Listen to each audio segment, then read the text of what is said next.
आप सब सुन रहे हैं पंचतंत्र से उत्पन्न ज्ञान तंत्र। उसमें जब कर्टक समझाता है दमनक को बंदर की कहानी के माध्यम से, तब दमनक को कैसा लगता है या दमनक क्या कहता है, आज यही कविता है।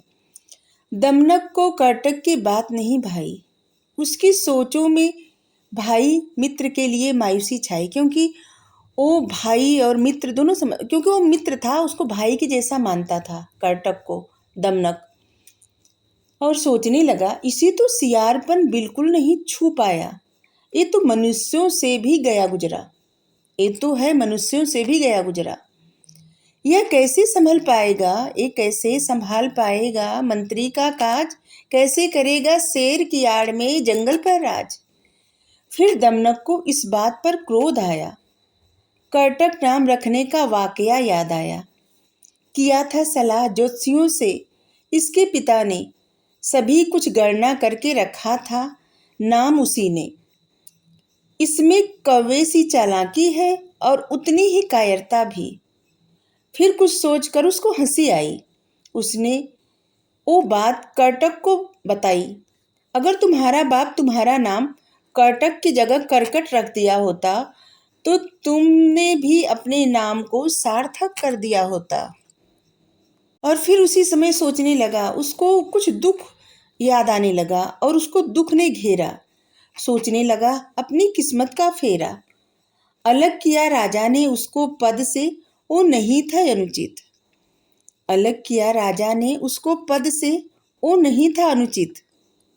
फिर अचानक सोचने लगा कि मैं क्या सोच रहा हूँ, और उसको अपनी सोच ही गलत लगने लगी। मैं क्या सोच रहा हूँ, मैं क्या सोचने लगा, ये मेरी सोच नहीं उचित। मंत्री पुत्र होने के नाते रखनी है सोच बड़ी, किसी के एक ही कृत्य से उसको गलत न ठहराऊं हर घड़ी। चाहे हो कोई कितना भी बुरा, अच्छा और सच्चा उसे बनाया जा सकता है। किसी के गलत कृत्य को अच्छाई से मिटाया जा सकता है। चाहे हो कितना भी कोई बुरा, अच्छा और सच्चा उसे बनाया जा सकता है। किसी के गलत कृत्य से अच्छाई से मिटाया जा सकता है। पर किसी पर आंख मूंद कर नहीं करना है भरोसा बड़ा। क्या पता गफलत में हम रहें और कर दे सब कुछ कबाड़ा। राजनीति में ना होता है कोई किसी का दोस्त सदा के लिए अच्छा। राजनीति में दोस्त से ज्यादा राजनीति दुश्मन होता है सच्चा। सबसे पहले ये बात कर्टक को समझानी पड़ेगी, राजनीति की हकीकत उसको बतानी पड़ेगी। कर्टक को दमनक लगा समझाने, सियार को सियारपन का ढंग लगा बताने। क्यों दिखाते हो तुम मनुष्यों के जैसे टुच्चापन, तुम हो सियार क्या भूल गए सियारपन। क्या जीवन है सिर्फ पेट भरना और सो जाना, इसी तरह जीते हुए एक दिन मर जाना। जो समझदार होते हैं वो राजा से बनाकर रखते हैं, अपने सगे संबंधियों का भी भला करते हैं। जो राजा के करीब रहते हैं उससे दुश्मन भी डरते हैं। ऐसे कह करके फिर उसको याद आया कि मेरा दोस्त है, अगर कभी ये दुश्मन बन गया तो हमारी यही बात हम पे ही आजमाने लगेगा। कहकर कर्टक के सामने बात अपनी उसको मन में होने लगा पछतावा। ये आज दोस्त है, कल दुश्मन भी बन सकता है। राजा को अपनी तरफ मिलाकर मुझ पर आक्रमण भी कर सकता है। क्यों कर प्रकट उसके सामने, क्यों किया प्रकट उसके सामने अपनी बात। क्या राज सेवा इसीलिए चाहता हूँ जिससे फैला सकूं भाई भतीजावाद। आज कर्टक मेरा दोस्त है, क्या पता कल बन जाए दुश्मन। यही सब करने लगे साथ मेरे, यही सब करने लगे साथ मेरे। आज खोल दिया इसके सामने क्यों मैं अपना मन। और यहाँ पे इस बात से भी पता चलता है कि कभी भी कोई भी रिश्ता बदल सकता है, और इसलिए अपना सारा भेद किसी के सामने नहीं बताना चाहिए, हर किसी के सामने नहीं। ये सभी के लिए समझ लीजिए एक सीख होती है कि जैसे बिल्ली सिखाई थी शेर को सब कुछ, लेकिन उछल के पेड़ पे चढ़ना नहीं सिखाई। और जब सब कुछ सिखा चुकी थी तो शेर सबसे पहले बिल्ली को ही खाने को दौड़ा, लेकिन बिल्ली उछल के पेड़ पे चढ़ गई।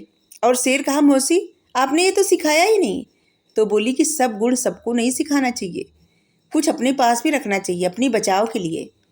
और यहाँ पे यही है कि जब दमनक कर्टक से बताता है कि राजा से मिला के रखना चाहिए, सगे संबंधियों का भला होता है, दुश्मन भी डरते हैं, तो फिर दमनक को बुरा लगता है कि कर्टक आज उसका दोस्त है, कल दुश्मन भी बन सकता है, और जब दुश्मन बन जाएगा तो वही हाल मेरा करेगा जो अभी मैं राजा के लिए कर रहा हूँ।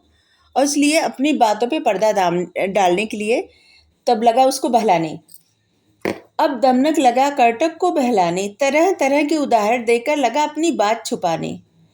जब तक मिले जीवन कुछ सार्थक करो काम, चोंच में दाना भरकर पक्षी भी दिन गुजारते हैं, पक्षियों से अलग बनाना है हमें अपना मुकाम।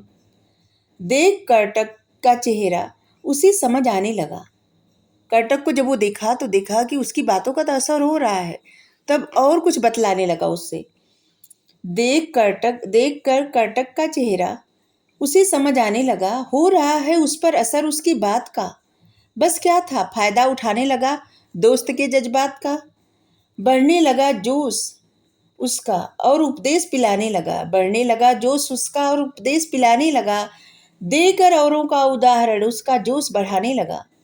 जो लोग 4 पैसों से संतुष्ट होकर घर में बैठ जाते हैं और पैसे बढ़ाने के लिए हाथ पांव मारना छोड़ जाते हैं, वे जीवन भर पछताते हैं। आना जाना तो लगा रहता है, पर सार्थक है वही जीवन, मेहनत कूटनीति करके जो वंश का नाम किया रोशन। वो जीवन है बेकार जो पले किसी के टुकड़ों पर, जीवन में कुछ ना कर पाए, 2 जून की जिल्लत से पेट भरे, फिर एक दिन गुजर जाए, मतलब मर जाए। ये जीवन है बेकार। ये पंचतंत्र हम अपनी भाषा में अपनी तरह से लिखते हैं और थोड़ा सा इसका माध्यम बदल दिए हैं, कविता के माध्यम से लिखते हैं।